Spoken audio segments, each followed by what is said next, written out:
welcome back to the Comeback Journey podcast. Here we are. It's been a while, man. It has been a while. Cheers. Not since like hanging out, but since doing a podcast. To the big ass mug. Drinking a lot of water today.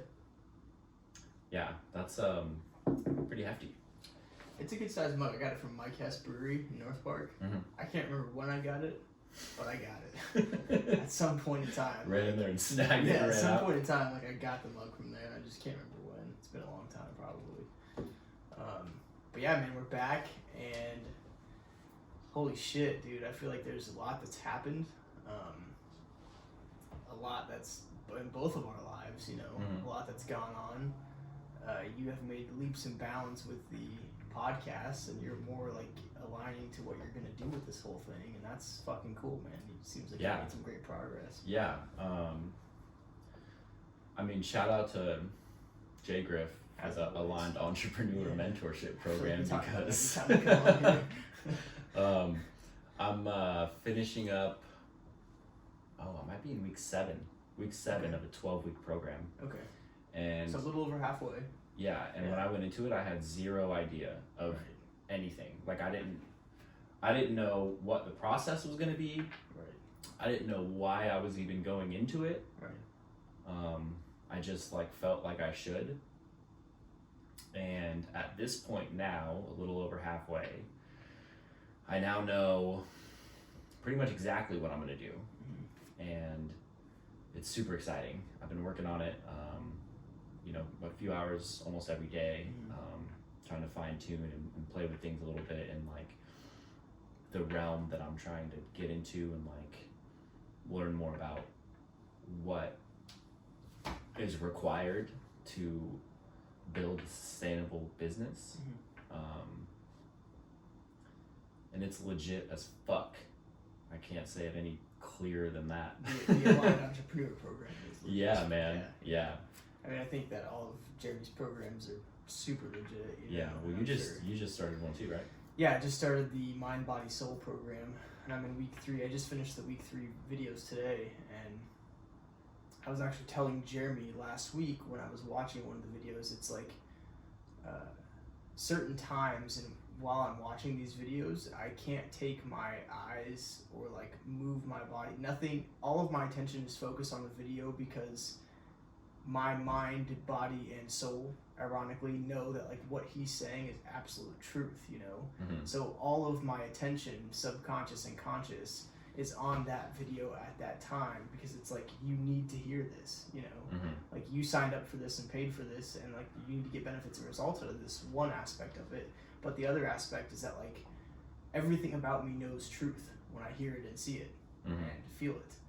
And that's been the case with this program. Like there are times that I'll watch a 30-minute video and 30 minutes will go by like that and I won't even realize it. And next thing I know, like I have all these notes taken down and it's like time has stopped, and all of a sudden I have like this wealth of knowledge, you know, about how to care for myself better. Yeah, man. And dude, it's really something else, man. It's really something else. I took the so I guess we'll just dive right in. Yeah. I mean, I took the Braver Man test and the MBTI, Myers-Briggs Type Indicator test. Mm-hmm. Okay. The Myers-Briggs type indicator test is about your personality, like who you are as a person. Based on a series of questions, you know. Mm-hmm. And coincidentally, Jeremy and I got the same outcome. It's like INTJ-A, which is like introverted, intuitive, thoughtful, and judgmental, or thinking and judgmental.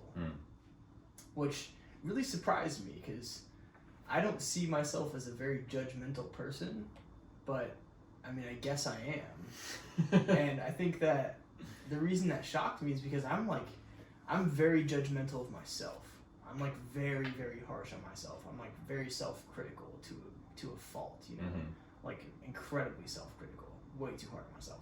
And I think that like as a result of me being judgmental of myself, I've always thought like, oh, I don't judge others that much because I judge myself so much that I know what it feels like to be judged, and I've been judged by others throughout my life, so I know what it feels like to be judged. So I don't like the idea of judging other people, you know. So it really got me thinking about like, okay, if it's part of my personality trait, then I obviously need to fix that, number one. But number two, like now that I'm aware of it, it's something I can work on, you know. So the test was really cool because it brought a lot to light. Like I've always seen myself as more of an extroverted person, but I realized like, oh, you know, like I'm extroverted with the right amount of alcohol or around the right people, you know.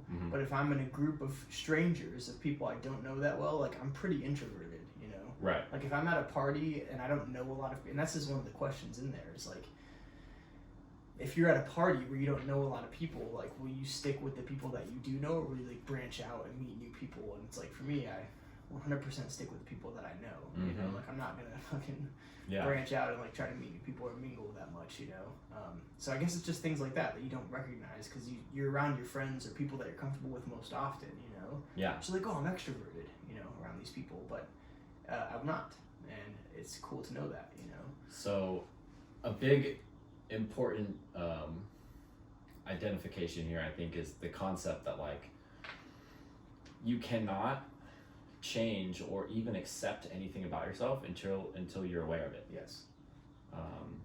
And this is something I've been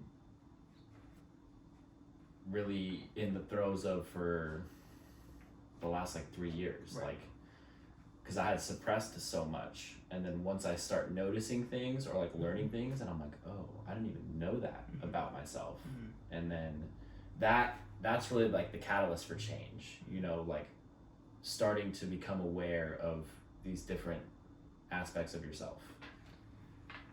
I think yes and no. I think that you have to be the specific type of person that when you become aware of them, you say, I'm aware of this now and I want to change or work on that. Or you're the type of person like, oh, I'm aware of this and I don't like that about myself, so I'm going to repress and suppress that so that nobody notices it or it just goes away. Right. So let me rephrase. When you become aware of it, you have the possibility to accept and change if needed. Yeah. Awareness is the catalyst for action. Right. Whether that action is repressing and suppressing or bringing to light and accepting. Right. That's kind of the way that I think it works for the most part. But in any case, that's a great point. Yeah. And so like a lot of this program has made me reflect on like who I am and ask you really uncomfortable questions. Like, do you feel like, you know, like, you know what I mean? It's like, do you feel safe? You know? Yeah. And this is something I wanted to actually talk to you about today. I was excited that we were going to do this because number one, I forgot it was Tuesday. But number two, like I went through these questions today. And it was like, do you feel safe was one of the first questions. And it's like, well, fuck. Like, how do I answer that? You know, it's like, when do you mean? Like, do I feel safe in my home by myself? For sure, you know, because I'm with me, you know. Do I feel safe around you got a shotgun. Yeah. And like yeah, exactly. And a pistol. So, like, physically, I feel fine, you know, and like... Right. And we'll talk about that, too. There's a whole other side to, like, the physicality of things that I journaled about today at length. I filled like 5 pages in my journal with the physical aspect of my life. Okay, but let's go back to what we were saying here. So like feelings of safety. Yeah, feelings of safety. So it's hard for me to answer that because like around my closest friends, no problem. You know, I feel pretty safe. Like I feel safe to be myself and just do me. You know, at all times. And like I don't feel judged. Around my closest friends, but other people I might, you know. So it's I guess it's really like scenario based, you know. It's like, do I feel safe all the time? No, you know. But do I feel safe most of the time? Yeah, I would say so, you know. I don't think that, for me, in my opinion, I don't think that the word safety necessarily corresponds with like immediate danger or you know, exactly. I think it's like safe to be yourself. Yeah. Like, do you feel safe to be who you actually are in front of X, Y, and Z, or when you're home alone, or so on and so forth? You know? Yeah. And yeah, I think that's the way I took it. You know, because there's 2 aspects of that, like physical safety. Like, do I feel powerful enough to protect myself physically? Like, yes. Okay, that's one aspect. Do I feel empowered enough to be myself unabashedly? sometimes. around some people, Yeah. right? Mhm. Like, it would be hard for me to have this conversation with anyone but you know? Right. And that's the thing. And so that's what I wanted to talk to you about, is because I know that based on previous conversations, like, we've talked at length about your issues of, like, safety and security. Mm-hmm. And so I was going to ask you, because I haven't yet answered these questions, and I wanted to dive in a little bit with you of, like, what are the things that you feel unsafe or, like that you don't feel safe? You know? Well, that's a loaded question. And yeah, I feel like you don't have to share everything, you know, I'm sure there's stuff No, written down in your yeah. journal that you don't want No, I people don't to care. read. And, like, This is like, I mean, something that I'm real big on is like being vulnerable, right. you know, Right. and I think that there's a line with that, you know, like, you don't want to tell everybody, like, all of your deepest, darkest secrets. Right. And I'm But gonna stop right there. Quick caveat: if anybody's listening to this right now, like, you don't have to, don't feel obligated to tell people your deepest, darkest secrets. right, yeah, Like, part of this whole thing, like, if you're doing shadow work and if you can internally recognize that you have those secrets and that's part of your shadow, and you accept that about yourself, it's not your responsibility to then share that with people. You know, you have to accept it for yourself, and if you accept it for yourself, then so be it. It's at peace, you know. right, But you don't have to go spewing it to the world if you don't want to. right. Continue. Okay, so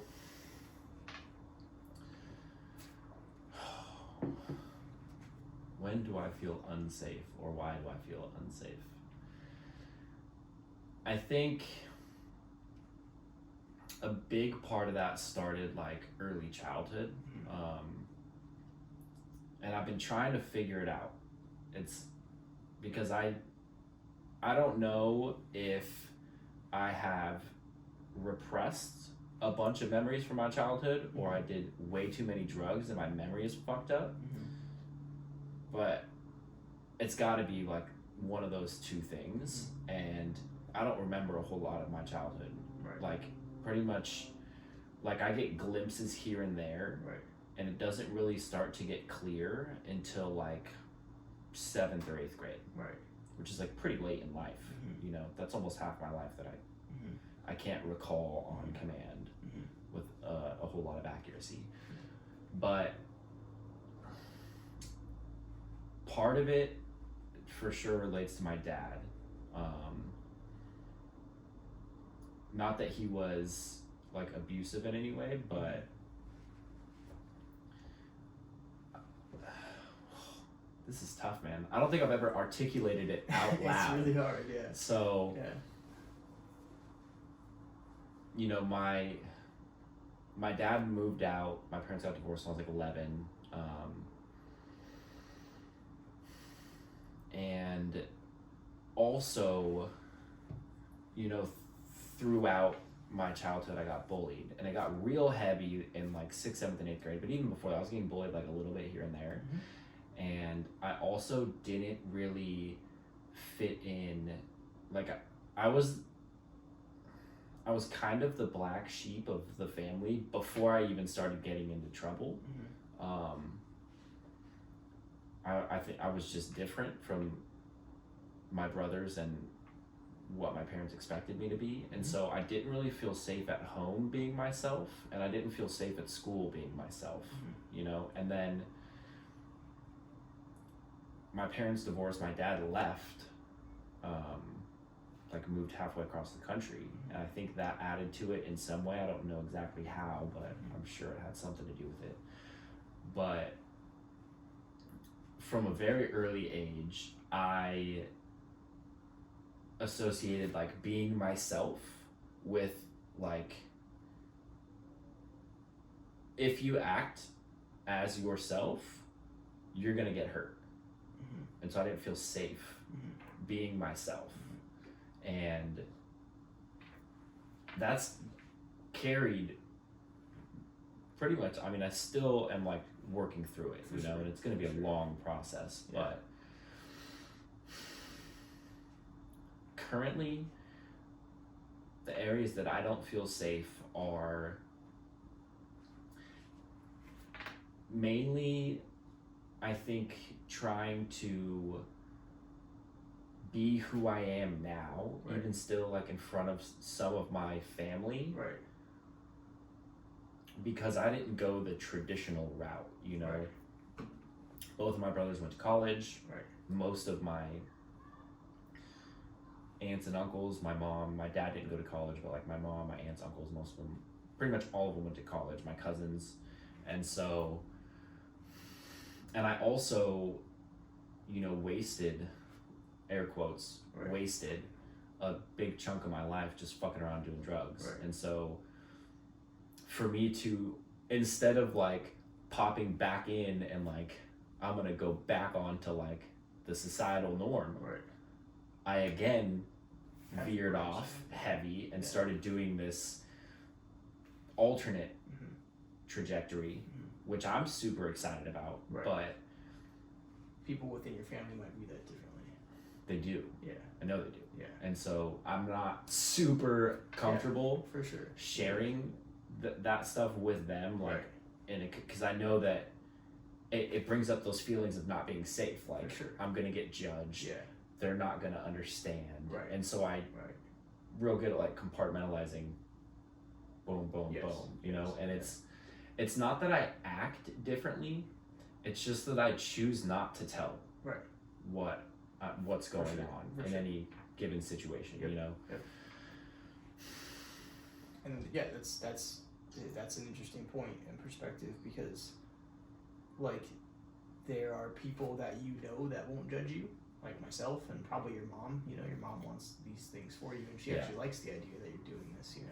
Yeah, I think like For the most part part. of her is like, get a good job, go back to college. But the other part of her is like, you're happy, do you? Right. You know, Right. so Yeah. And I think that as like people get older, they learn to appreciate and respect that more. Yeah. Maybe some people. yeah. But like to tag on to that, it's the same way with my family. I don't like tell my dad that I do podcasts and stuff, and he'd be like, "What?" Like Mhm. my dad has no fucking idea who I am. Like not the slightest clue. You know, Mhm. like he knows the me that shows up to work, and he knows the me that got an MBA, and he knows the me that's like a dad to my daughter. Mhm. But outside of that, like he has no fucking clue. Like he has no idea. And that's the way I prefer to keep it because again, like I don't feel entirely safe around my dad because I know he would judge me. Mhm. The same things that you're saying, you Mhm. know. So to tie it all back to like what we were just talking about, like it's really hard to answer those questions. Yeah. It's really hard.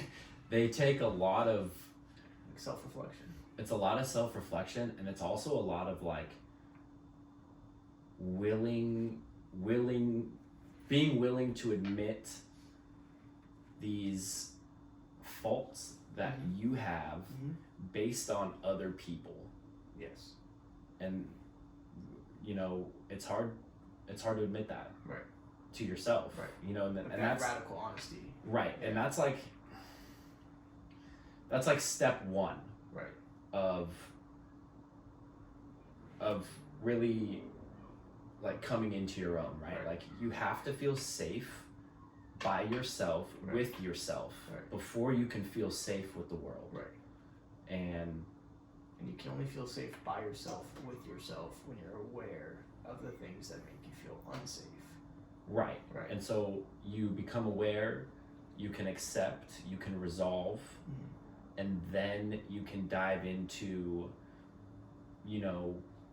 being able to, to speak your truth, Yeah. no matter who is present or in what circumstances Right. you're in. Right. And it's almost impossible, in my experience, to do that Right. when you don't feel safe. Right. Right. Yeah. Yeah, I would say even to tag on to that, like I view speaking your truth as like not necessarily telling everyone everything about yourself, but just being authentically yourself, Yeah, there's just be you in front of anyone and everyone and let people think what they want to think. you right. know? Like speaking your truth isn't like I'm gonna go out on the mountaintops and scream my life story. Right, exactly. Speaking your truth Right. is if you're in I posted something about this on Instagram recently. Like let's say you're with a group of friends, right? And they're all discussing something, and one person says something that you, to your core, 100% absolutely do not agree with. Right. But everyone else in the group is like, oh yeah, for sure. And then they're like, what do you think, Kody? Yeah. What do you say?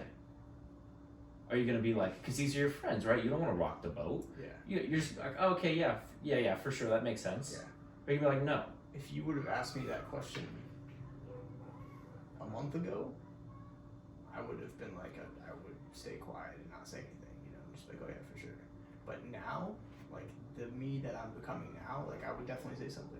Because I'm at a point now where, like, I'll just be totally frank and honest. Like, I don't care, like, about who I'm gonna lose in my life, you know. I don't care about any of that. So that's a byproduct of speaking your truth. Right. You're gonna start filtering out these people. Yeah.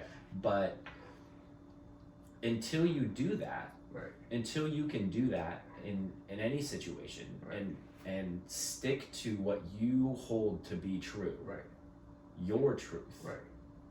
Until you can do that, Right. this is gonna be a revolving fucking pattern. Yeah. Of Yeah.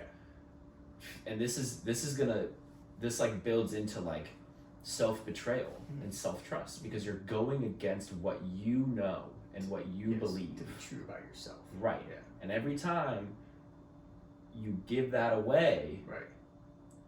it's just gonna come back and you're gonna be like, and then those are the things where, like, you know, maybe you're sitting up at, like, you're laying in bed at night and your eyes are wide open and you're like, why the fuck did I say that? Right. Like, why didn't I just, Right. you know, and then your mind goes, and this is, fuck, man. Yeah. This is like something I'm real big on. Yeah.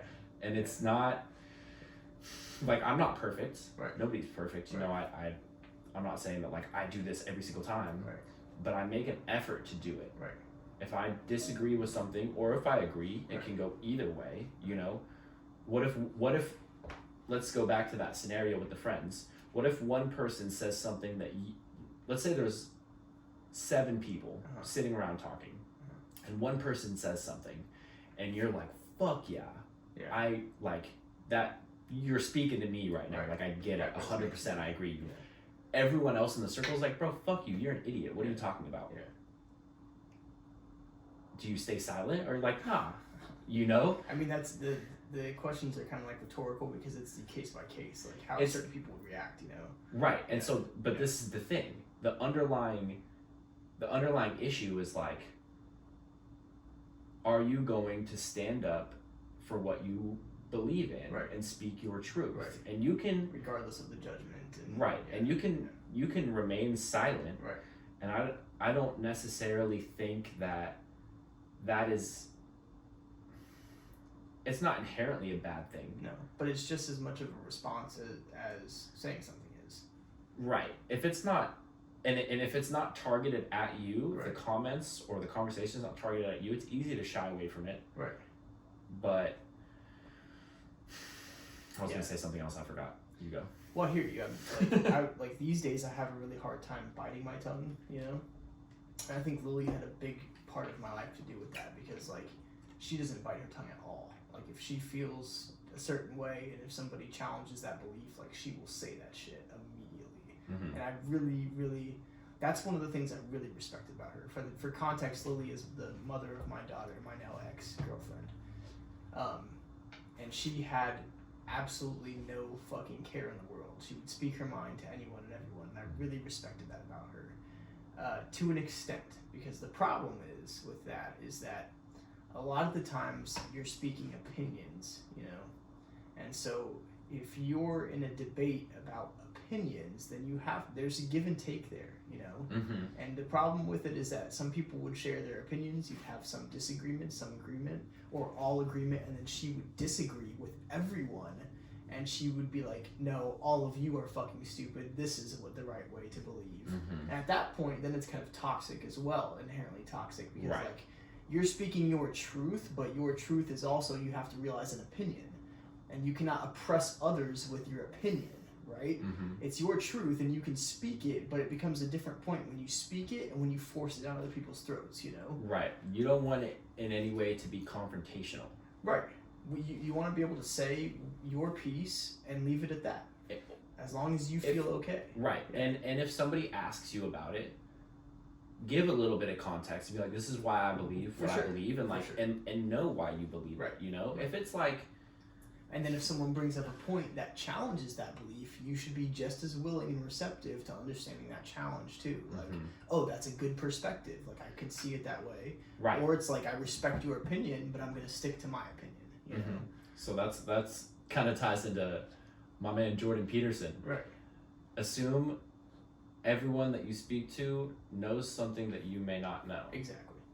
And that's an awesome way to go through life, because you're always receptive to new information. Yes. Another way of putting that is a quote that I heard that says, like, when you speak, you only repeat things that you think you know or that you know. When you listen, you learn new things. So, like, if you're speaking, if you're saying something, it's only stuff that you've previously heard and have kept somewhere in your brain, and you already know it, so it's not going to do you any good.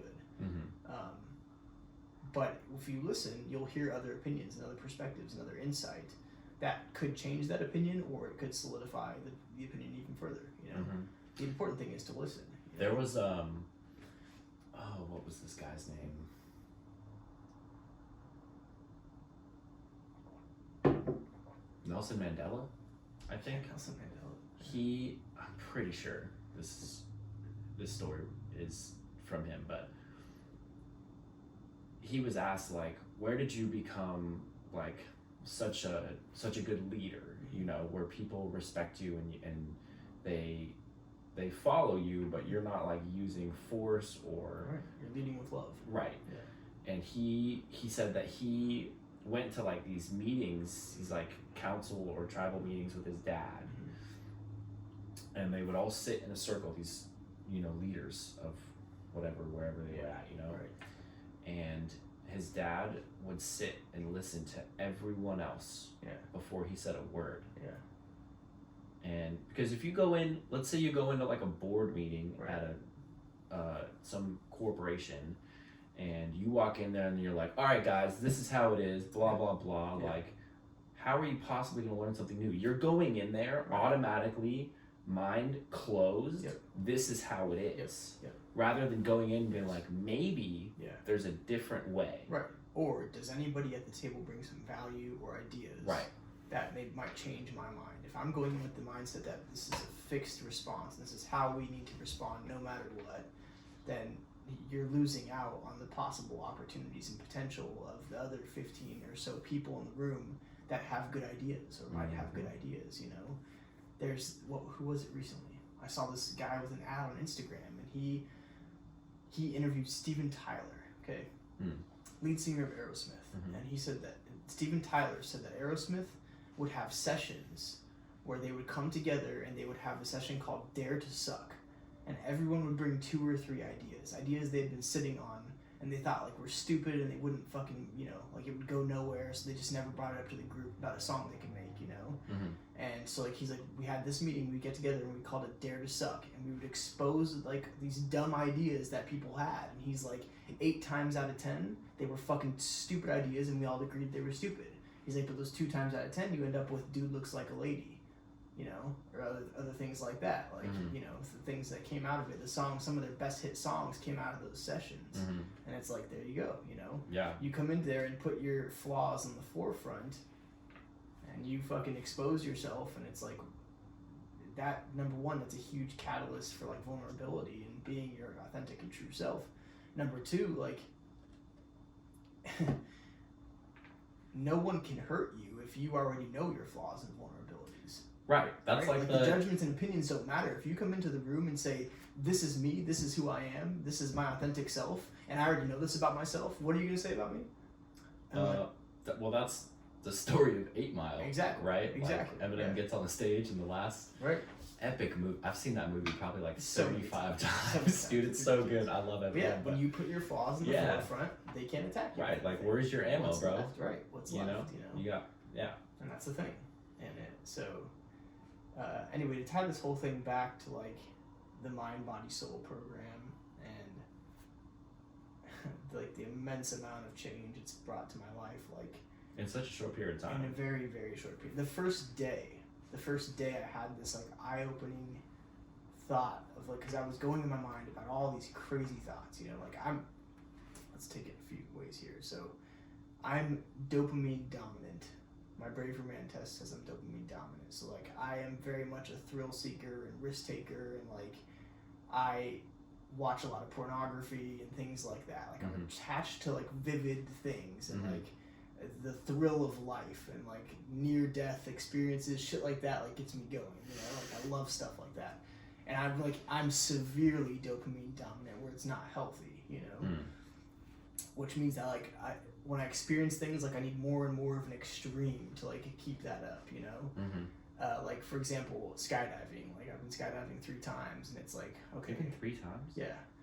And it's gonna like now it's like, okay, now I want to like cliff dive, and I want to fucking like I want to base jump, and I want a squirrel suit. I want to do all, like it's just next level. It's like whatever comes next, and that can be both a good and a bad thing, you know. I can't necessarily remember where I was going with that. Braverman test. Right. Dopamine dominant. Braverman, yeah, dopamine dominance. Were you going to talk about your deficiencies or how you balance those out? Well, yeah, I was going to get into that, but what I was going to say is like what it made me. Okay, yeah, so I was having like all these crazy thoughts, you know, and and then I found out I was dopamine dominant, and like it all made sense. It was like, oh shit, like having too much dopamine leads to intrusive thoughts, like lack of controllability over your thoughts, like your thoughts just bam, bam, bam, bam, bam, bam all day. Like I have ideas constantly. I got shit going on constantly in my mind. I was just explaining it to Erica, my current girlfriend, the other night, and like I'm like, it's like relationships, finances, work, social life, gym, anxiety, like insecurities. Like they're just everything is just fucking constantly firing all the time, you know. And I can't turn it off. I'm learning how to mitigate it, but in any case, like I was so fucking low at one point before I started MBS that I was like in my room bawling, and then the next day that night Jeremy hit me up, and I get an MBS, and like I realized that like, oh shit, like all of a sudden it came to me. It was like, okay, like, oh, this is gonna sound so bizarre. I'm gonna try to word this good, but make it bizarre. Okay, so first of all, I want to just rewind. That night you were in your room. It wasn't just like you hit up Jeremy to get in the program. No. He out of the blue texted you like, hey man, how are you doing? Yeah, because like, all right, so I won't go into full detail, okay, but because that's like some serious shit. Yeah. I was pretty much like sitting on the edge of my bed, just like head in my hands, just bawling. And I was just like having this like identity crisis, you know, like I don't know who the fuck I am anymore, and like I'm losing myself, and like I don't know where to go from here, you know. I was just like totally fucking lost. Like I had no idea what to make of the world, and like the fact that I have molded this person over time to match things in life that I don't want to do, you know. Like I've become a good corporate citizen, and like I'm meeting my dad's expectations, and like I have a daughter and the house and the family, and I'm fitting the societal structure, and it's like so much of me is like fuck all of that. Like the true you like fucking hates that stuff, like the societal structure. So like who the fuck are you, man? You know, like I had this whole identity crisis that night, and I was like on the edge of my bed crying, like journaling about this, and I was like, I don't know like how to get out of this. I don't know a way out of this, you know. And like while I was writing that, I get a text, and I look down, and it's fucking Jeremy, and I was like, oh shit, I'm just open this. He goes, how are you, man? Like out of nowhere. And I was like, I'm okay. And he's like, how are you really, man? And I was like, I'm not doing so great. I was like, things are not good right now, you know? And he's like, I can feel that. And I was like, yeah, man, like I am deep. This was like 2 months into like my deep spiritual work, you know? Like I've been doing it for a while, and a lot of inner child stuff and like very spiritual stuff. And I was deep into it, and I was hitting this point where it's like I didn't know where else to go. I was losing my identity and all that shit. I didn't know where to go. In any case, like he was like, I think that like it would be a good time for you to hop on MBS. He's like, for some reason, I always attract people at like their lowest point, like fucking ground zero, you know. And he was like, I think you should join it. And I was like, right there on the spot, I sent him half the money, you know. I was like, fine, fuck it, I need to get out of this, you know. I can't like figure this out myself, and I need to find a way around it, you know. So I did all that, and came to the realization the next day that like this is okay, I'll just say it. everybody in the world has crazy, bizarre thoughts. Everybody in the world has like these things in their mind going on that they don't acknowledge. All of these things that I'm experiencing, every single person is also experiencing these things. This is not a unique experience to me, okay? With that being said, like, because we are all like pieces of the universe, if you will, like we are all connected in some way, meaning we all have similar struggles and we all go through similar things in battles, but a lot of people don't work on these things, you know? And so in that moment it hit me that like, holy shit, like I am bad, I am good, I am evil, I am all of these things. I am all of these things. All of these things exist in me, you know? Like if I see someone that's like gluttonous, right? Like they eat too much food, or like they just like are all about themselves and they fill themselves. Like I have that capacity in me as well, you know? Or someone that like lusts too much, like they just like see women and are like, oh, all about them, and like can't stop those thoughts. Like everybody has those things, you know? And then I came to the realization that was like, fuck, like I am all these things, and everybody else is also all of these things. Like I'm no different than anyone else. I'm experiencing all these things just like everyone else. And that just led to like such a moment of not only radical acceptance of myself and comfort with myself, but like radical acceptance of everyone else. I told Jeremy in a text that night, I was like, I don't know if I can ever be mad at another person again.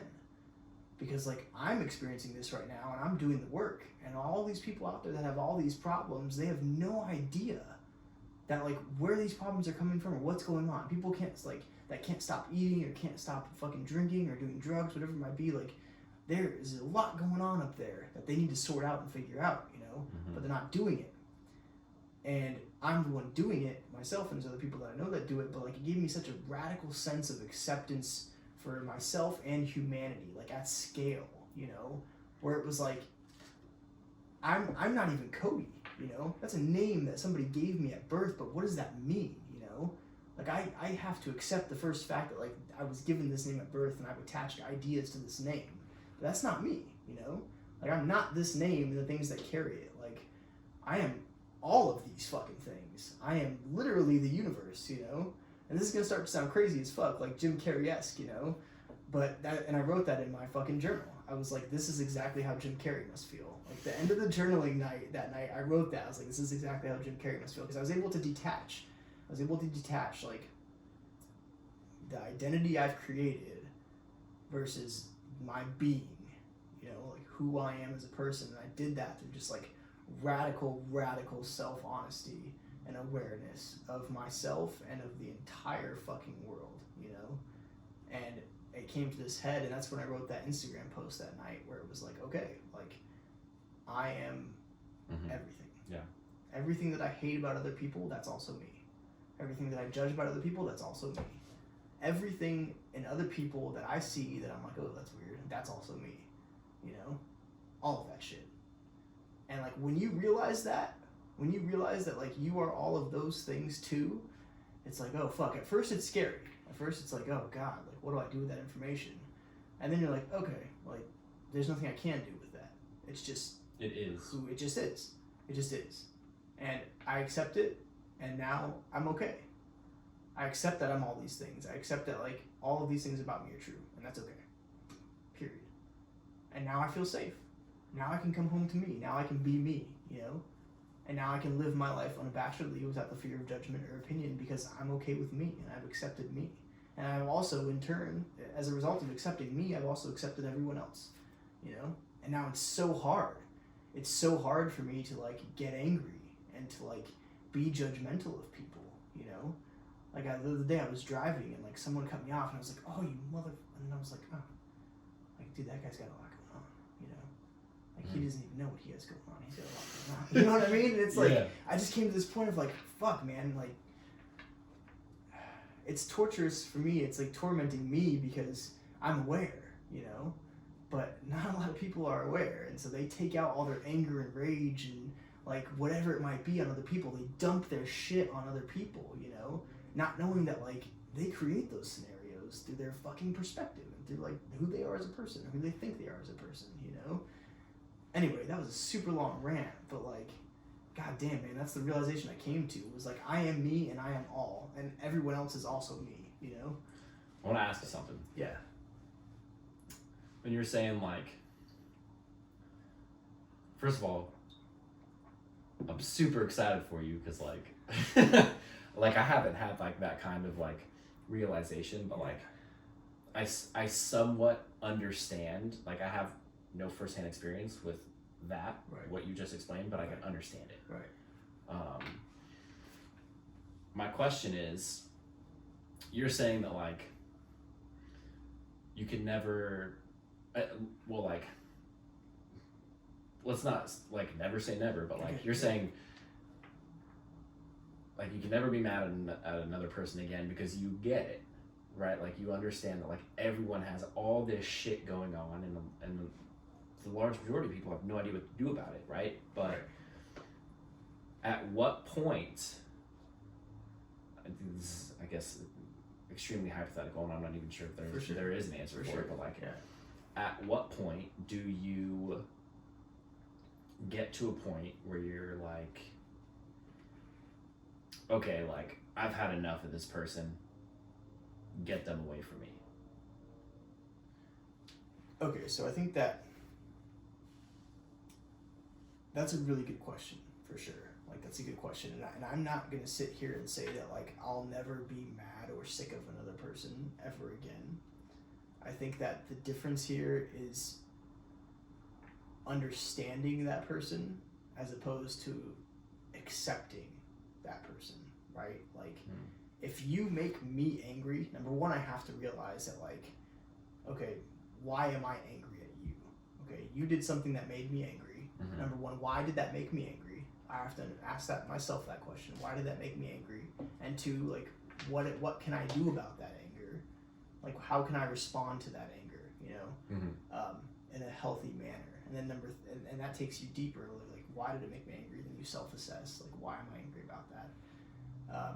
And almost when you do that immediately, it's like, oh, I'm angry about that because this, and this, and like, then you start to calm down immediately. You know, but I think that, like, what I'm trying to say is that if somebody makes me angry and I have had enough of them, I'll be like, okay, I understand that you are your own person, and I understand that you have all these flaws and issues and things going on internally that you haven't yet resolved.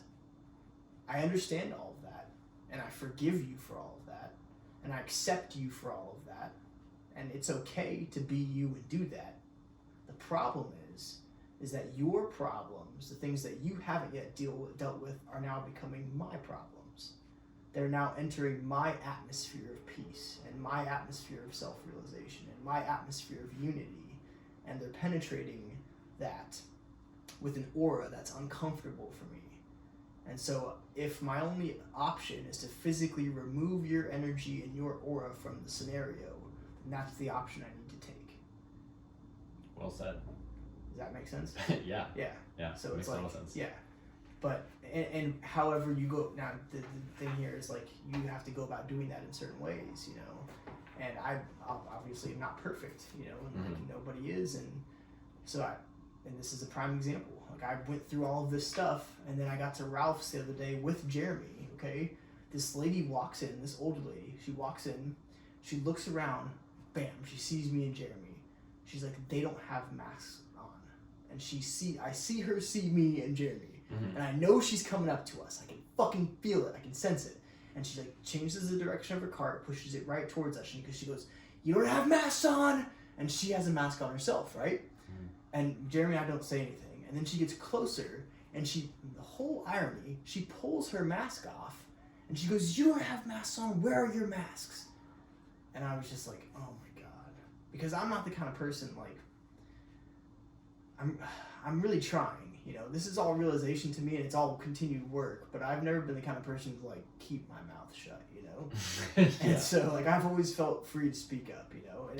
And part of that is that I think that if you have the balls, if you have the audacity to call someone out when everything is at peace and you can just keep walking and mind your own business, but you have the audacity to go out of your way to interfere with another person, then you need to be willing to accept whatever comes back at you. So the irony of it all is that she was putting out some shit fucking energy. So I gave Jeremy right back to her, you know? And Jeremy just stood there and smiles. And so that was like, "Are you an officer of the law?" Are you an officer of the law? And she was immediately. I was like, "Then move along." I was like, "Are you an officer of the law?" And she was like, "Fucking lost." No. I was like, "Then move along." And she was like, "I'm gonna go get the manager." I'm gonna get the manager and tell him what you just said to me. And I was like, "I don't care. Move along." And she was like fuming at this point. Okay, she pushes her cart off to the side. We're in the line for Starbucks. Jeremy's gonna get a matcha. I was gonna get a tea, and she walks to get a manager, comes back, and she's like, "This guy's an asshole.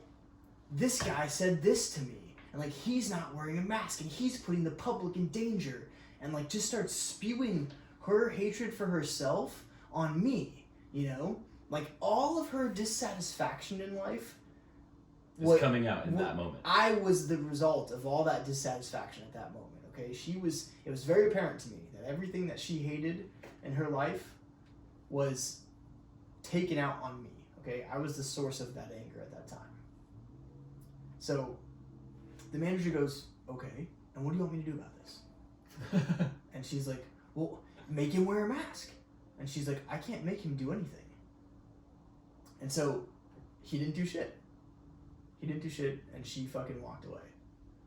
And then I left the store with an obvious amount of anxiety because I had now absorbed this lady's fucking negative energy. Mm-hmm. And I willingly and knowingly responded back to it when I could have just said nothing.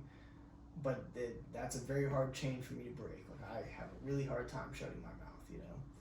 And so the manager comes back like a few minutes later, and he's like, "Gentlemen, I apologize." He's like, "Sometimes, you know, people get crazy, especially during times like this." And he's like, "But here are some masks. If you guys choose to wear them," he gave us masks. And we were like, "Okay, thanks. You know, appreciate that." And the whole irony about the situation is Jeremy and I were having a conversation in the Starbucks line about like spiritual awakening. We were talking about how like people carry shit around and dump it on other people because they don't realize what they're doing, you know? Mm-hmm. We were having this whole conversation, and then it was like, boom, this lady walks in like a fucking garbage truck, dude, and just like beep beep, people, boom, just dumps her shit on us, you know? And it was just this fucking, I don't know, man. It was like this burden. She like got her burden off. But the thing is like, it didn't resolve anything for her. Like, she left more angry than when she walked in because she didn't get her way. Right. You know? And so that was super frustrating for her, which like, I acknowledge that, and I accept that, and I'm at peace with her fucking anger, you know? And we left the store, and it didn't take me long to get back to like my right mind state. And I got in the U-Haul, and I mentally said to myself, I was like, I forgive that lady for what she just did. It's not her fault. She doesn't know what's going on. She has no clue. She has no clue about life at all, or herself at all. And I forgive her for that, and I accept her for that, and I'm gonna keep on with my day. And that was it. And then I felt fucking phenomenal.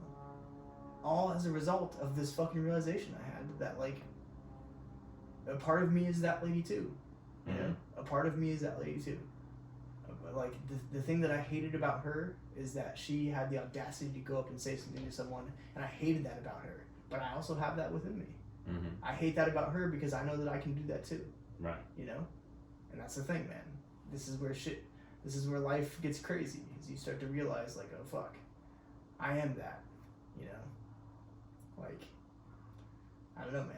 It unveils your authentic self when you realize that, like, you're capable of having those thoughts that you repress and suppress. Like, don't suppress and repress those. Those are your thoughts, and you've got to deal with them, you know? Right. Well, and here's an important distinction, and I've said this before, and I will continue to say it over and over and over and over and over again. Right. You are not your thoughts. Right. You are not your feelings. Right. You have thoughts, and you have feelings. Right, precisely. But they are not you. Right. So you can just watch them come into your fucking atmosphere. Yep. See them and be like, oh, okay. Yeah. And let them go on their way. Exactly. And that's what Jeremy was talking about that day, ironically. He was like, thoughts are like butterflies, you know? Butterflies do what butterflies do. Thoughts do what thoughts do, you know? And My job. Yeah. It's so true, man.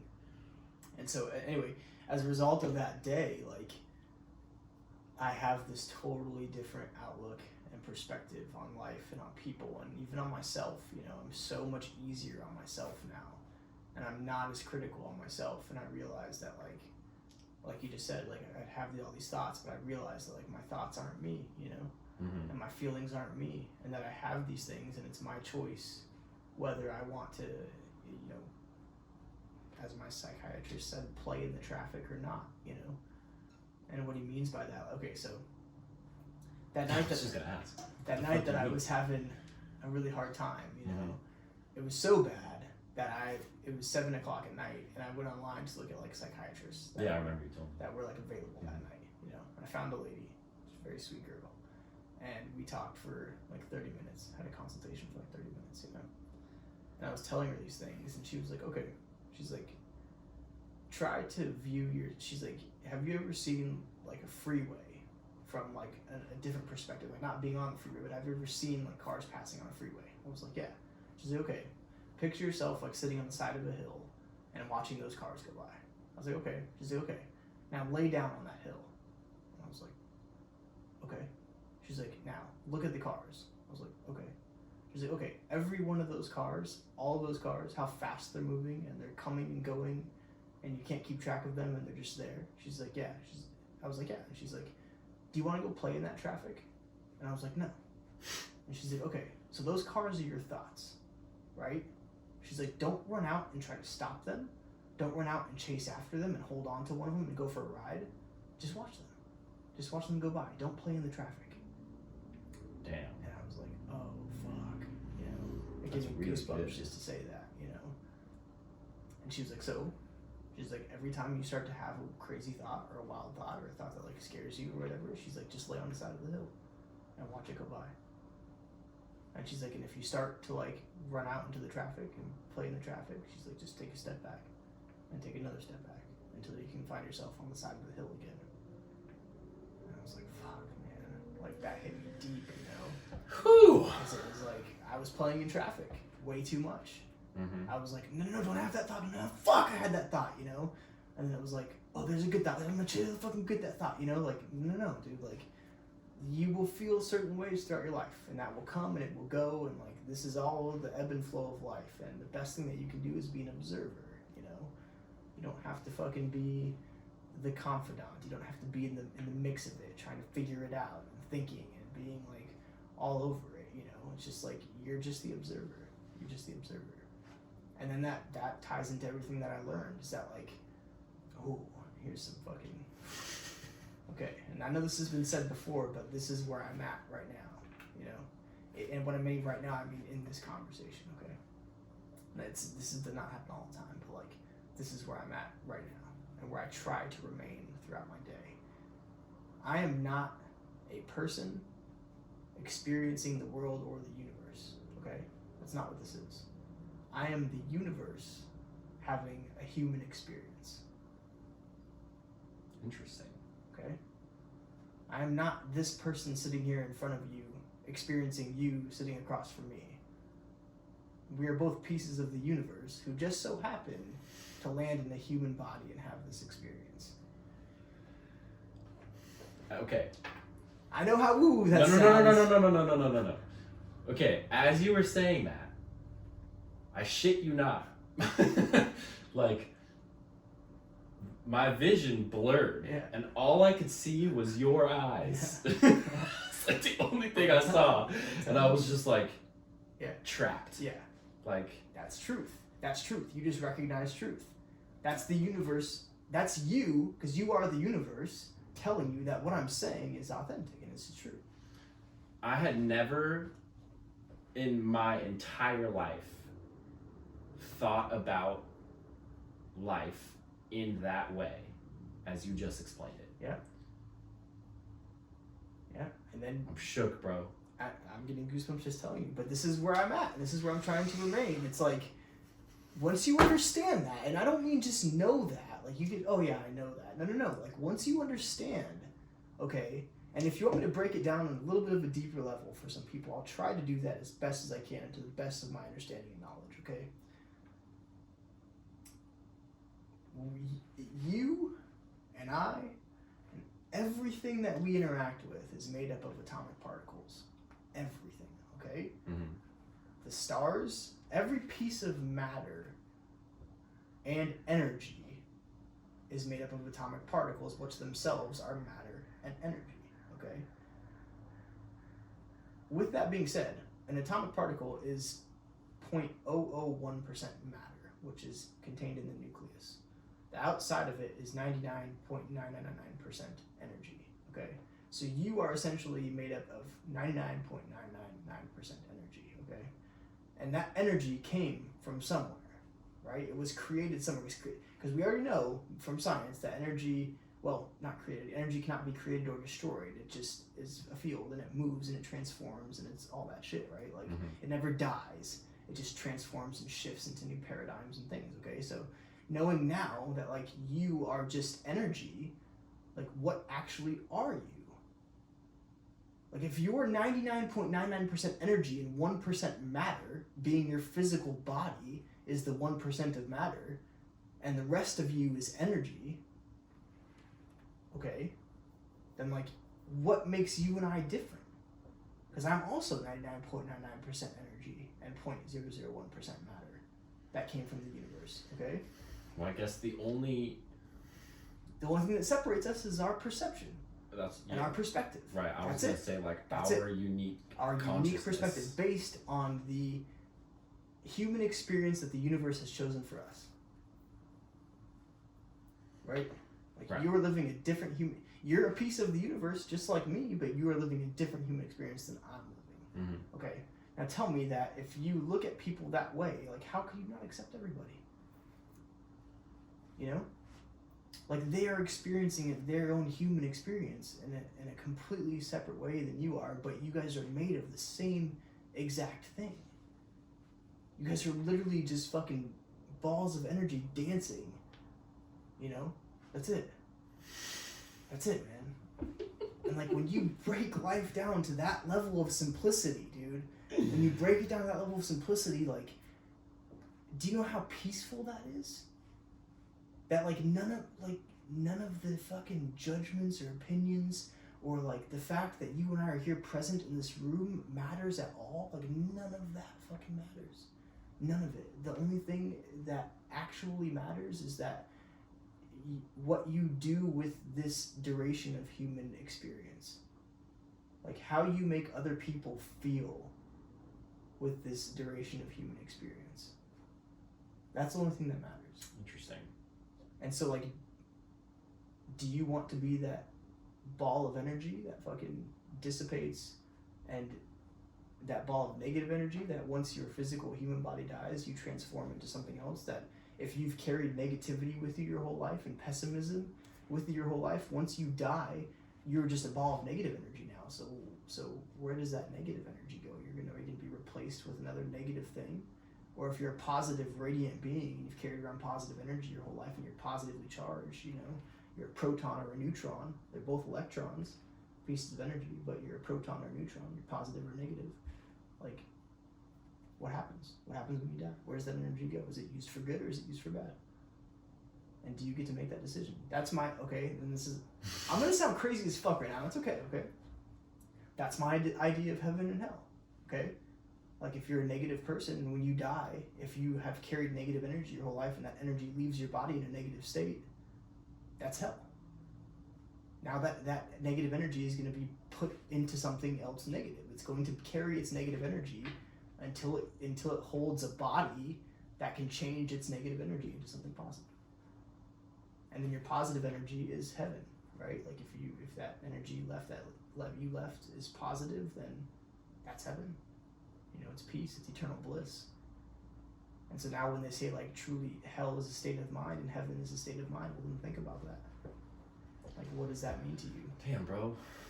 If you're trying to fuck me up today. I'm telling you, man, if you're experiencing a hard time on this earth, like, you're living hell.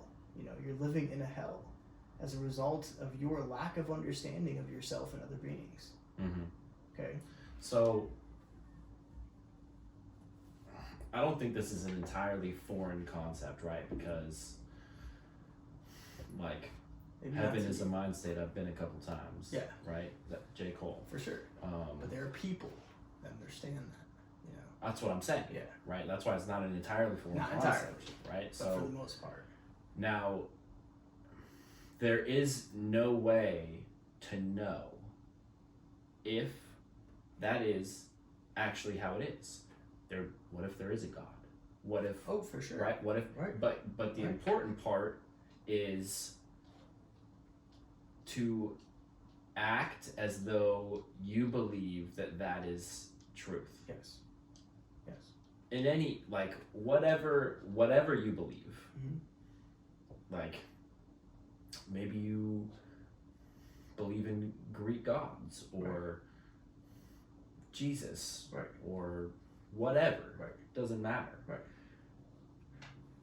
If you act as though these things are real, Mm-hmm. you're better off.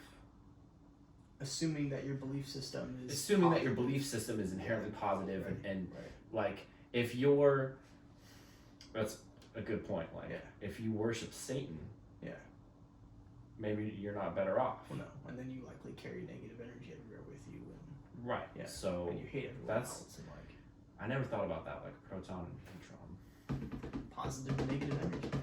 It's just fields of the fields of energy is all it is. Like, and that's what like, this is the type of shit that I'm thinking right now, you know. And I literally fucking wrote in my journal. I was like, this is how Jim Carrey must feel.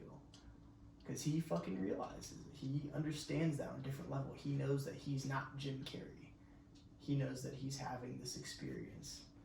That he's just a piece of the fucking stars having this experience. A piece of the space, of whatever you want to call it. However it fits within your mind the best. Having a human experience. And so when you realize that, and then... I'm going to have to fucking think about this, man. Yeah, it's this a is trip, going to be a long journal session for sure. It's a trip. Because it's okay. Like, now here, okay. Let me throw one thing. Go ahead. Okay. So, why do you think that like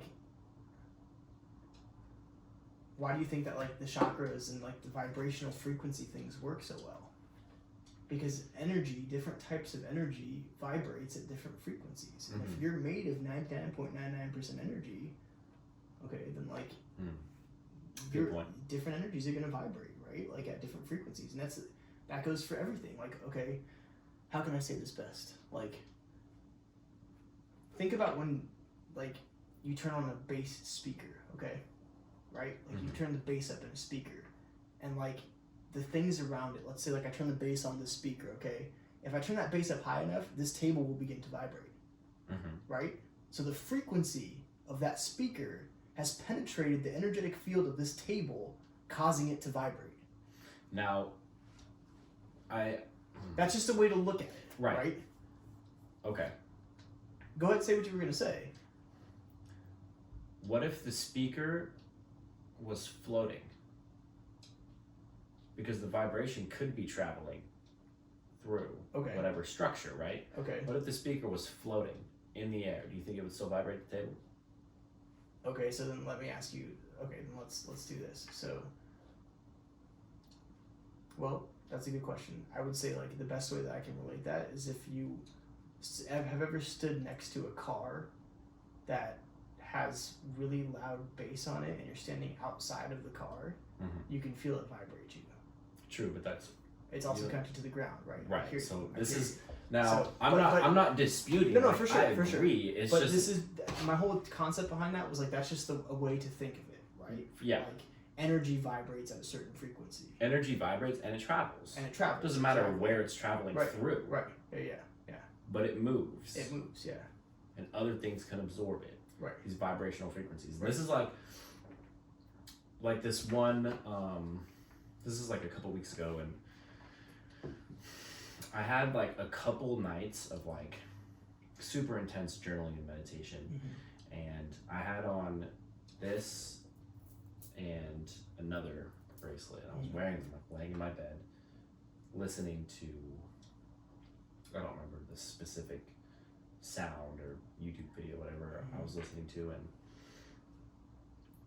I could feel them vibrating on my, like, it was like a, you know, like I could feel it moving, like my arm. And you had headphones in. I had headphones in, Right. right? But it wasn't like, I'm trying to like explain it for somebody that wouldn't necessarily believe that this is how things work. But you understand, like, my body was not shaking. I wasn't like moving my arm. Right. I was still, Right.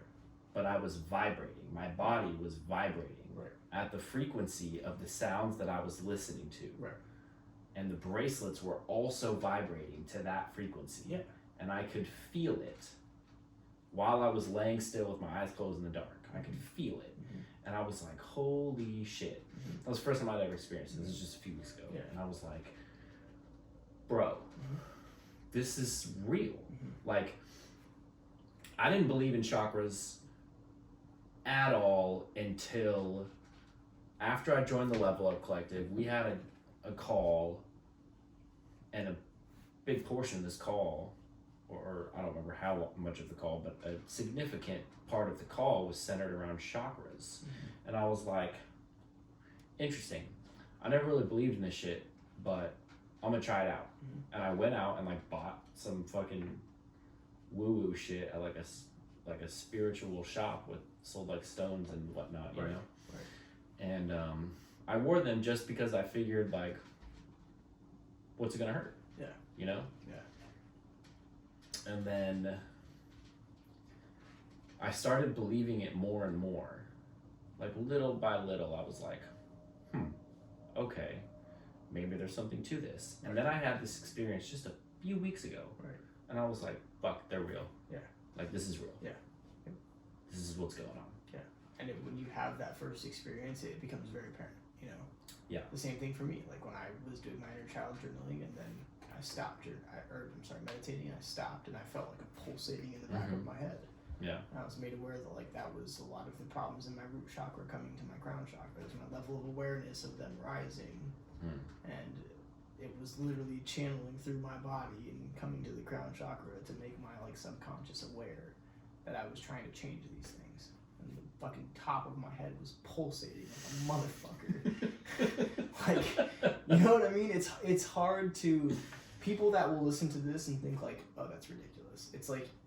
It was your imagination, Kody. I will never try to convince you or anyone that those things happen to me. I won't. It's not my responsibility or my job, okay? I can tell you what I experienced, and I can't expect you to have the same experience. I'm neutral on whether you have that experience or not. I think it's a great experience to have, but if you choose to go that route, by all means, go for it, and good for you if you do. But it's not my or your responsibility to convince anyone that this stuff is true, or that, you know, in any case that it's like believable or whatever. It's like each experience is its own.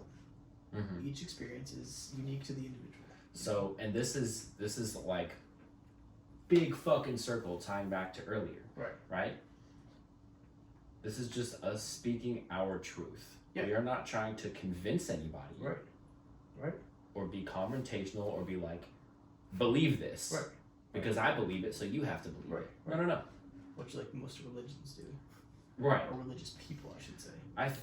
Yeah, I mean, there's just some people that Well, are, you know, this is my view on that, is that, like, religion itself is a great thing.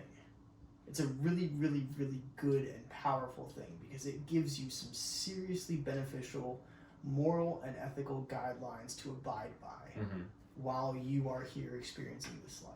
It gives you the ability to, like, set these principles for yourself and say, I'm going to live my life based on this set of principles. Okay, that's the really good part of religion and people who are religious, is that they try their best to abide by a set of moral and ethical principles.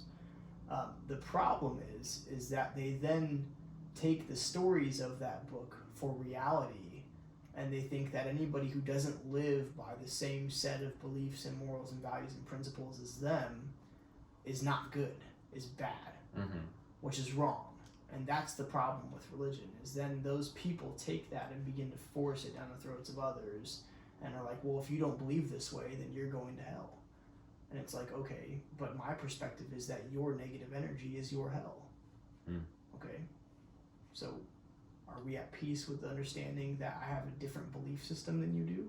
Or are you going to be pissed off the rest of the day because I don't believe the way that you believe, and therefore you carry around negative energy? And to me, that's you going to hell, because I've done nothing wrong, you know? And I'm not going to sit here and tell you that you are indeed going to hell, as you call it.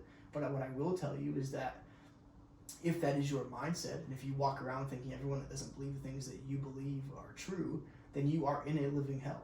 And you will forever live in that hell, because you will have expectations of other people that they will never meet. And that is, you have formed your own prison.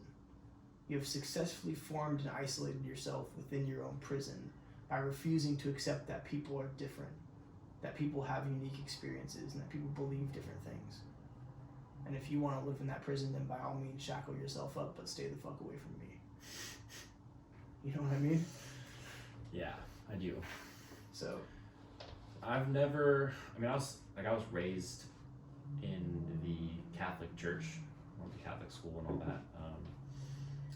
It's funny, when I was in Arizona last week, yeah, Kayla and I were just like driving around waiting for, we were just like waiting for the sunset so we could like hop on these fucking train tracks and take some cool pictures. And we like drove up this random hill, and she didn't know where it was. She was like, oh, it's like a newly paved road, let's go up it. And at the top of this hill, on this random hill, at the top was this like massive church.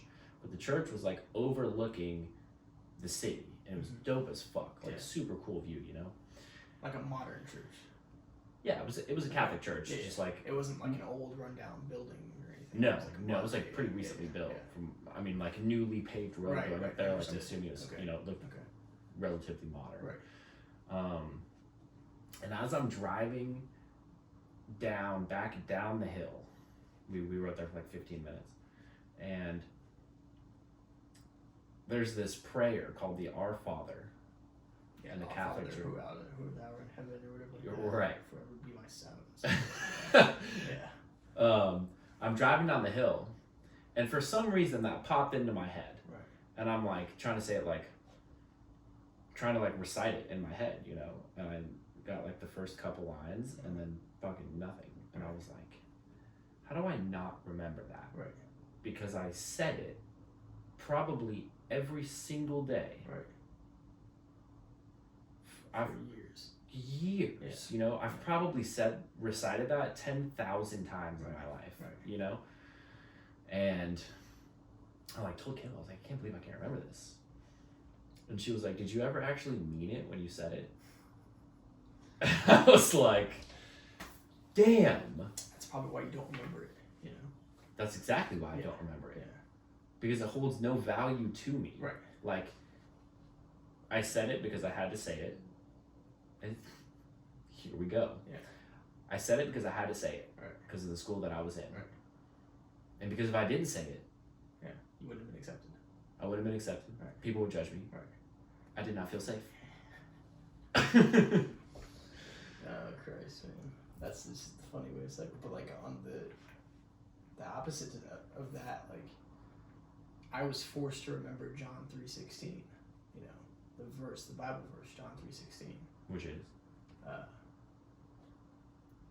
God so loved the world that he gave his only begotten Son, and whoever believeth in him shall not perish but have everlasting life. Why were you forced to remember that? Because that, I went to church as a kid, and that was I believed it back then. You know, I believed it. I was like, oh yeah, God gave his only Son, and to clear all of humanity's sins. And if I don't believe in him, then I will die and go to hell. You know, but if I believe in him, then I when I die, I'll have everlasting life. You know, which is so fucking ridiculous. But I was raised very religiously. You know, and I believed it, but also caveat, if I didn't believe it, I also would have been rejected by my family, from my dad's side of the family and everything. You know, so was like forced into it, but it was like an oppression, and I eventually was like, oh yes, this makes sense, you know. Like I vividly remember asking to be saved in my grandparents' room. Like they led me through the whole prayer. I asked for Jesus or God to save me or whatever it is, and like forgive me for my sins. You know, just naive shit you do. You know. I went through. So there's these sacraments in the Catholic Church. Right. Like first reconciliation, where like, you know, like in the movies where the person's like kneeling behind a screen and the priest is on the other side and you're confessing your sins. Confession. You know? And then like first communion, where you consume the body and blood of Jesus Christ in church. Cracker grape juice. It's like a flat piece of bread and wine, actually. They did that in my church, but the kids couldn't drink the wine, so it was always like a cracker. Oh, dude, at my church, the kids could drink the wine. The parents were cool with it, which was crazy because, like, you go and give a 5-year-old. Maybe that's how the priests fuck on little boys. Maybe, but sorry, that was a bad thing to say. You know, I went through these, and I got confirmed when I was a teenager, like confirmation, which is like the next step in like furthering your faith in the religion. Oh my god, I was gonna say something. I don't remember where I was going with that. Oh, okay, yes, I remember, and I remember the other thing. Okay, so I went through all this, right? And I played along, and I like went through the steps and did all the things you're supposed to do in the Catholic Church. Right. But I, like, looking back now, I did it because, air quotes, that's what you're supposed to do. Right. And I never believed it. Right. I just did it because I felt I had to. Right. And I didn't want to be rejected by my family and my friends. Did you know back then that you didn't believe it? Yes. Okay. I don't think I could have articulated it like that. Right. Maybe I could have. I don't think I ever thought too far into it. Right. I just went along because I was like... Yeah, intuitively you knew it wasn't right. Yeah, not that it was wrong. Yeah. I just didn't believe it. That you didn't align. You know? Yeah. It didn't align with me, you know? Right. But I just went along with it because I just did. Yeah. You know? Well, you're a kid, I mean. Right. Yeah. So my other question...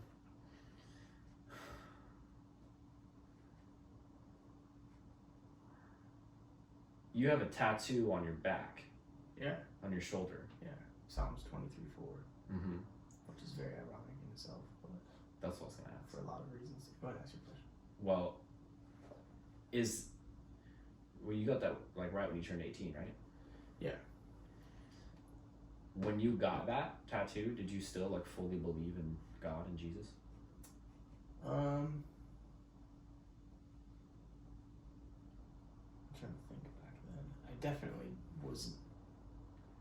No, it was definitely not on that same track. But it meant something to me because like that was my grandma had just gone through cancer, and my grandma and I were like this, we were best friends, and that was like the one quote that she would repeat to herself all the time. You know, it's on my back. I can't remember what it says right now. Yeah, though I walk through the valley. Yeah, though I walk through the valley of the shadow of death. I was trying to like think of it in my head. Yeah. Earlier, because I was like, I know what it is. Yeah. What the fuck is it? Yeah. You know. So, it's funny because I got that tattooed and it's still like I don't regret it at all. You know, because I don't take it with its religious connotation. You know, I associate it with like my grandma was experiencing the hardest time of her life. Obviously, she was about to die. You know, and like that one quote is what got her through a lot of hard times and what meant a lot to her, you know. Yeah. So it's more of a sentiment to her life than it is like my belief in religion, you know. Okay. Which is like where it comes from. But the interesting thing about it is that it's Psalms 23:4. Okay. 2-3-4. Damn. I've gone a good portion of my life, especially through this whole awakening thing and starting to believe in numerology, of seeing 2-3-4 on the clock all the time. Yeah, you've been bringing it up. I catch every it, time I see you for catch it months, like bro. every fucking day. Okay, even before I realized the connection with the tattoo, I caught it all the time. I would catch 1, 2, 3, 4, like 12:34, and then 2:34, all the time on the clock. Like when I felt like I was aligned in life and I was doing the right things, I would always catch those times just by coincidence, and it happened. Is that a coincidence though? No, it's not. It's not. Now that I know everything, it's not a coincidence at all. But it happened so many times that I couldn't ignore it. Number one, and then it happened over like a series of maybe like even a year.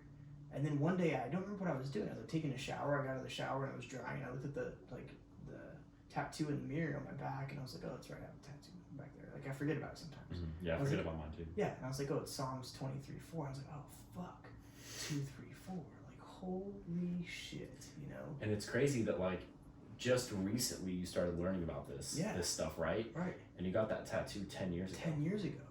10 fucking years ago, man. Like, what are the odds? You know, what are the odds? So like, I don't even know what to make of that. I don't even know what to make of it, you know. I've always felt that I was like different, you know what I mean? Like I've always known I was a different person, like I have different strengths and characteristics, and like I'm just a different guy altogether, you know. Than other people, or than like you used to be? Well, both of those things. I'm a different person than the norm for sure, you know. Like it's very hard for me to communicate with just people, you know. I have a very, very hard time doing that. Like I get social anxiety because I hate small talk, you know. I hate just like the, "Oh, hey, how's it going, bro? Yeah, you know, like I can't stand that, man. And it gives me anxiety when I interact with people that I know that it's gonna have to be that way, you know. And so like, especially now, like now with this perspective that I've developed, it's like, oh my god, like I posted this thing on my Instagram the other day where it's like I consider myself an empath now, and it's like I have love and respect for people and concern and care for people as a whole, as an entirety and as the masses, but I can't stand being around people anymore. I can't stand it, you know. Even like it's the introvert coming out. It is, man. It is, but like I value my own time so much more, dude. So even like, okay, so like, don't get me wrong, I have a really good relationship with Erica, but like she'll come over for 3 or 4 days, and I'm like, okay, like that's about enough, you know. I need my me time again, and she respects that. She's super cool with it. She gives me my space for sure, you know, which is good. But like, oh god, man, like I value my me time on a different fucking level these days, and I can't stand other people, like being around other people anymore. It's not their fault by any means. It's just I already know like what the interaction is going to be. Right. I already know. I already know, and I want to avoid that. I don't want to talk about like COVID. How's work going? Yeah, I don't want to talk about work and like COVID and like I hate small talk. I hate that shit, man. Like I want meaningful conversation, you know? Like when one of the worst questions in the world is like, "How are you?" Because you know what the response is going to be. I'm good. Yeah. And then people do it back to you. "Hey, how you doing?" "Good." You know? It's like no one ever's like, "Well, hold on a second. Come here. Like, I'm having a fucking awful day. Actually, the past 6 months have been terrible. Like, my wife left me. Like, I fucking going through this. Like, no one's going to do that, you know? And so it's like, I already preemptively know that. And so I just avoid it at all costs.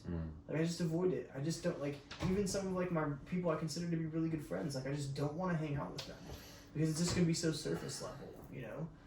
And I can't do that anymore, man. I just can't. Like I've got buddies that I know if I go to their house, it's gonna be like they want to talk about girls, you know. They talk about like fucking Instagram, like girls that saw on Instagram, and like, and some of these guys are fucking married with kids and shit, you know. And it's like, really, man. Well, and here's the thing, bro. Like, there's no problem in like noticing other people. Like, if you're married with a kid and like, oh man, cool, that girl's hot. Yeah, for sure. That's fine. But yeah. like, when you're like sitting around with your friends, like discussing like, that's hypothetical. This situation, you know, some of these people like married with kids. Like, if you sit down and be like, guys, my daughter did the most amazing thing today. Right. But it's never that. Well, that's what I'm saying. It's never that. It's like, yo, dude, you want a beer, a glass of whiskey, and like, let's talk about bitches and drinking. Right. It's like, dude, I am so fucking far past and over that type of conversation. It's not even fun, man. Okay, so how many people in your life right now can you have conversations with depth? 1. Okay. 1. Okay. Now, But you have other people in your life, For sure. right? Yes. So how do you navigate those situations? I don't hang out with anybody else. I just don't, man. Like, okay, so let me say that I have 2 people that I can have conversations with like this, but the second person, it's only when it's between me and that person. Like, if there's someone else around, it's not that level of conversation. You know? Yeah. So, yeah, it's very challenging, dude. And I just, there's no one, man. There's no one. If I told the shit that I just told you to some of my closest friends, I would never hear from them again. Which has got me thinking, you know? It's got me thinking. It's like, okay, do I care? Do I care about spending time with these people? Here we go, okay? If I'm being my authentic self around some of my closest friends, or I'm afraid to be my authentic self around some of my closest friends because, like, they'll judge me, then are they really my closest friends? Fuck no. No, they're not. So all of the people in my life, this is a true statement right now. All of the people in my life that are my closest friends, with the exception of you and one other person, okay, I cannot be myself around. So I have to write them off as friends. I can't consider them friends anymore because now I realized I changed my personality. I changed who I am, quotes, when I was around them, to match their persona and to match their environment and to match who they are at that level. I changed myself for that, okay? It's really hard to be around that anymore. I can't do it. I have a really fucking hard time. I've had friends hit me up, they're like, yo, you want to go play golf? And I'm like, one part of me wants to be like, yeah, dude, let's go have a beer and play some golf. You know, no big deal. The other part of me is like, oh God, that's gonna be 5 hours of surface level conversation. And it's like, I just can't do that anymore, man. I'd rather sit at that chair right there by myself and have a 5-hour in-depth conversation with myself. And just be like, who are you? What do you like to do? Like, what are the fun things in life that you entertain? Now, like, that's it, man. Okay. So we talked about, like, it's keep going. It's astonishing that the conversation has gone this way. Right. And I'll tell you why after the podcast. Okay. But so we went through, like, at the beginning we talked about, like, being aware and accepting, and then right. you know, being able to, like, speak your truth, and now we get to, like, the test of that stuff. Right. Once you've learned that stuff about you, right. The test, little baby spider. The test is then, can you uphold that around other people? Right. AKA your friends, your family. Well, I have a really hard time with that because, like, I do too. This is well, go ahead.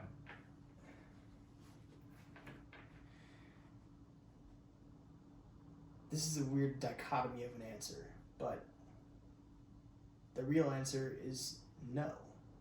I can't, which is why those people aren't my friends. Like, now I can't. Because if, okay, let's take the opposite of that. Yes, I can.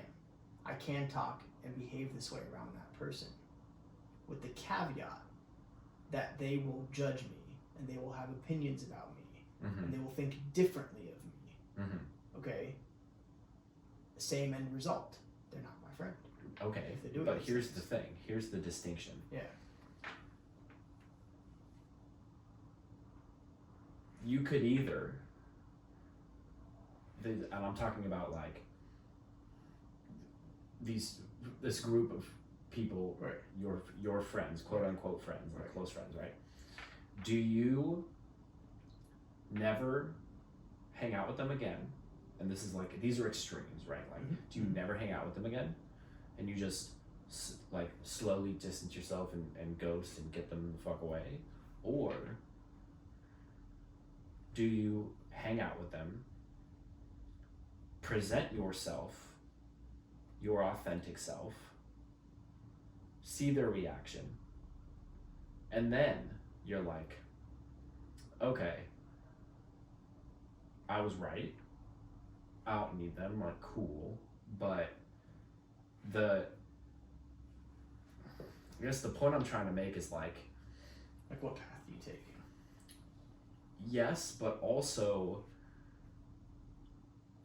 you can, and I love my alone time. Like I know that I've known that I'm introverted like my entire life. Yeah. I fucking will lock myself in my room and fucking read or just be by myself for days at a time. Yeah. I love it. Yeah. But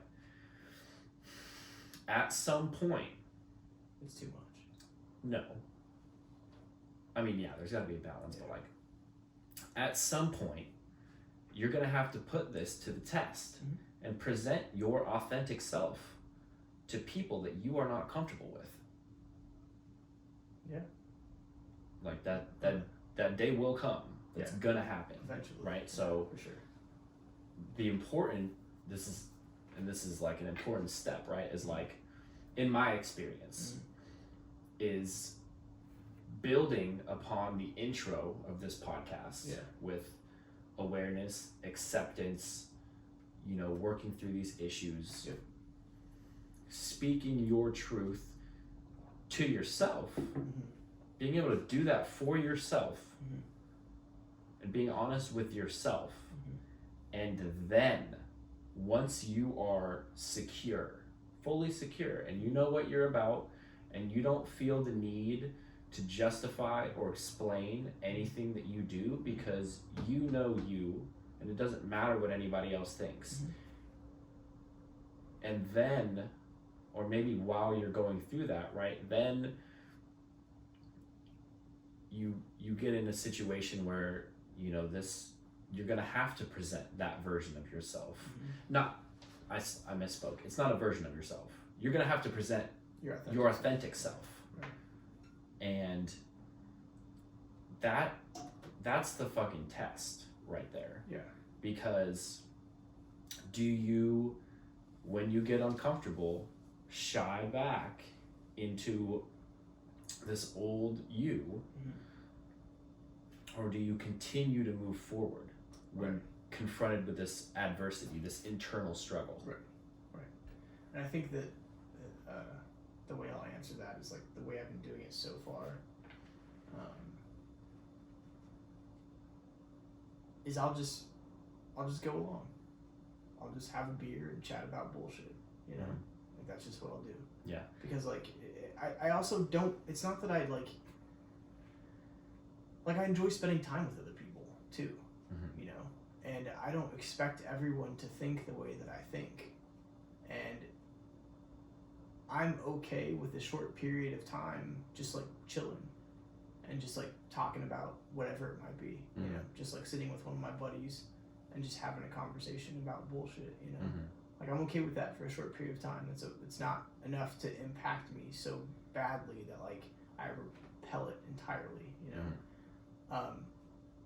and sometimes we'll just sit in silence and just like drink a beer and relax, like something, have a drink and relax, which is okay. So I just think it comes back to like everything in moderation, that my true authentic self is like who I am here with you right now. And these types of conversations are the types of conversations that I like and prefer to have. Can I make exceptions to that? Yes. Do I make exceptions to that? Yes. Do I do it for an extended period of time to where it makes me uncomfortable? No. I do it within my realm of comfortability, and then I leave. And that's like the self-awareness factor that pops in. For sure. Yeah. And there's... Because just to throw onto that, I can't expect everyone to be totally fucking like wanting to hear the shit that I have to say like this, Like I can't go out in the world and be like, well, why don't you want to hear what I have to say about me being the universe? Like, you know what I mean? Like that's not right. It's not right of me to do that. I have to meet people where they're at too.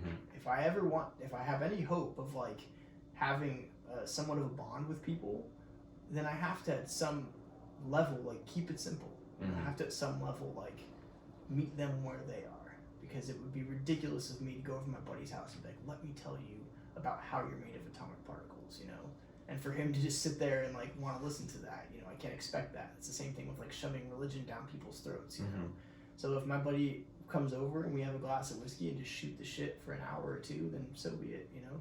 That's okay, because that's not, like, I also see that as, like, you're maintaining a relationship and a friendship, you know? And it's not that I'm not being my true self in front of you, it's just that I'm not giving you the entire scope of me in one sitting, you know?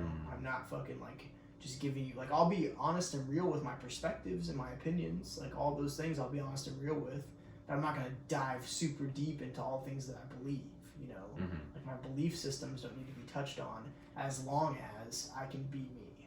Right.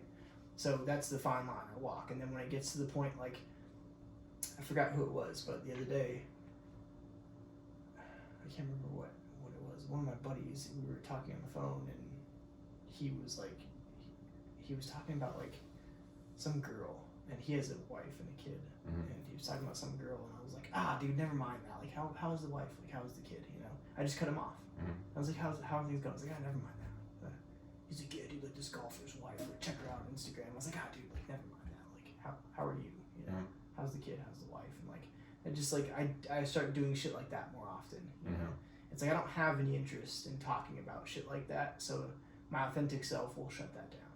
My authentic self will divert the conversation to something more meaningful, you know? And then, if it's to the point where, like, they are like, well, why don't you want to talk about girls, dude? Like, why don't you want to talk about Instagram girls? Like, why don't you want to talk about golf or football or, like, shit like that? And, like, bro, like, that's fucking weird that you don't want to talk about football or talk about girls or talk about fucking golf, you know? Then it's like, okay, like, I can't have this friendship anymore, you know? Because, like, I don't give a fuck about, like, well, I'm not saying I don't give a fuck about girls, but, like, I don't give a fuck to talk about that kind of shit, you know? I don't give a fuck to talk about football or fucking, you know, any of that shit. Like, it doesn't, none of that stuff, like, makes a difference to me. And, like, also something that I've come to realize, and I journaled about this today, is, like, perceptions of manliness, you know? And a lot of the people that I spend my time with are, like, who I would consider, and they would consider themselves, like, manly men, you know?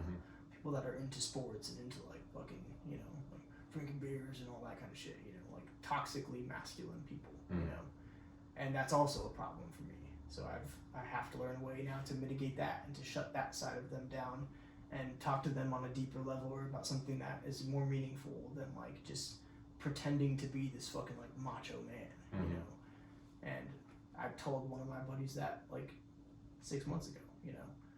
And he was like, it was kind of offensive, but he was like, well, to me it was a little bit. He's like, you make a good daughter, Dad.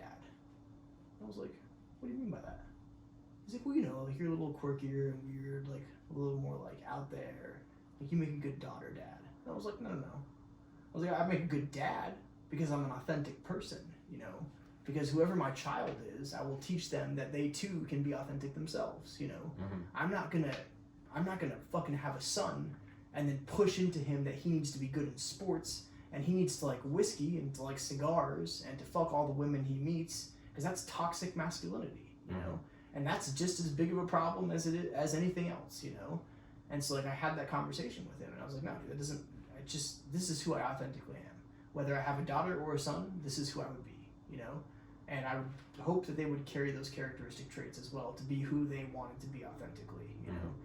You, yourself, are carrying all these things because you feel like that makes you more masculine, you know? Whether you like it or not, you carry those things because it makes you feel more manly and more masculine, you know? Whether that was impressed upon you by your dad and your dad's dad and so on and so forth, that oppression cycle of, like, you have to be a man, the societal fix of a, like, idea of a man, you know, right?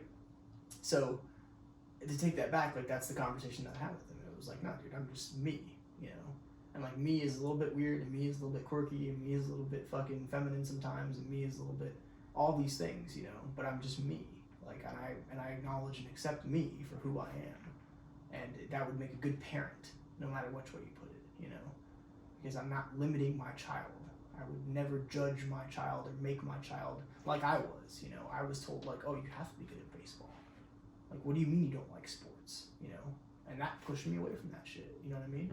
So, like, that was the conversation we had, and that's the kind of stuff that I try to do more often now. It's just to be more real in my conversation, you know? And if, like you said, if something comes up that I disagree with, it's like, well, explain to me why you feel that way, and then I'll explain to you why I feel that's not the truth and not the case based on my own belief system, you know? So I think that's walking the tightrope there. You know, Mm-hmm. it's like I can chill and have a conversation about girls and football and beer and whatever you want for a little bit, you know, and have that. And like if it's interesting to you, then I care about it too. Like one of my buddies loves golf, and like I pseudo like golf, so we connect on that level a little bit, you know. But then if it's too long talking about golf, I'm like, all right, dude, what the fuck else is up? Let's talk, you know. And so like then we'll talk and we'll have a good conversation, you know. But it's about, like, I guess going back, it's about like being who you are, speaking your truth, knowing who you are, accepting who you are, and then being able to mitigate or to moderate that around other people, like people that you don't see on the same level or eye to eye with. Like, it's also your responsibility to go out into the world and be a presentable person and be like peaceful with others. And like I don't want to constantly go out and look for battles and fights and like reasons to push people away, you know. So yeah, it's kind of a long-winded answer, but it is. Yeah. Let's wrap it up there. All right. You got some closing thoughts? Yeah. We covered a lot. Yeah, we did. And so I think like what I would tell people, I mean, I've said this before, but like be authentically you, number one, but understand that like, well, I guess this is a big one actually. If you view other people and you're afraid of those people, or if you see someone do something that you're like, oh, that's weird, or like, oh, that's weird, I don't like that, or I fear that, or I judge that about them, you know, like assess that. Why do you feel that way? You know, why is it that you feel that way about that person? Why did what they just did make you feel uncomfortable? Dive deep on those things. Dive very deep on those things. And what you will soon begin to realize is that you are that person as well. And that you contain all of those things as well. That everything that you judge and fear about other people, well, guess what, motherfucker? That's you. It's a mirror. That's you. It's exactly right. It's a mirror. So, and that's okay. That's okay. You have to accept that. You have to accept that that's you. And once you accept that, all is well. Because that's everyone else too. That's the rest of humanity. Everyone has those thoughts. Everyone feels that way. Everyone has those judgments. All of us. There's no exemptions from that. And so I urge people to dive deeper on their judgments and their perceptions and their opinions. It's good, man. Yeah. I think my closing thought would be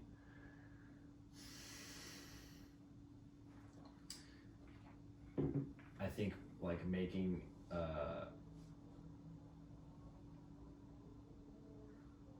figuring out why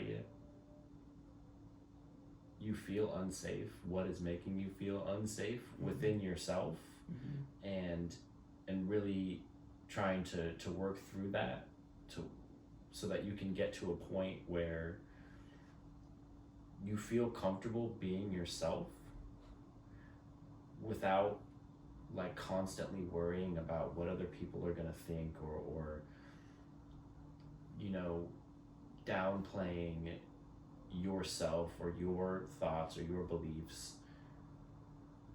to appease other people or to fit in or you know, whatever it may be. Right. But like try to figure out what's making you feel unsafe, right, and then work through that. Right. I think that should be a huge priority. Yep, I agree. And the things that you can find that make you feel unsafe lead back to what I was just saying. What do you judge in other people? Those are the things, those are the you things fear that, like, those about those people because you fear them about yourself. They're you know, all these, you know, fear of rejection, judgment, and you know, worrying about the opinions of other people. Like, you're right, like everyone has felt that, you know, but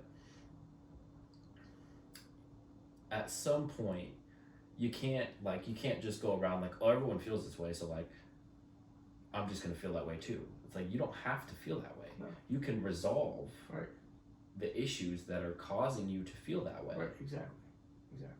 Don't join the masses. Right. Yeah. Yep. Find your lane. And stay in it. That's right.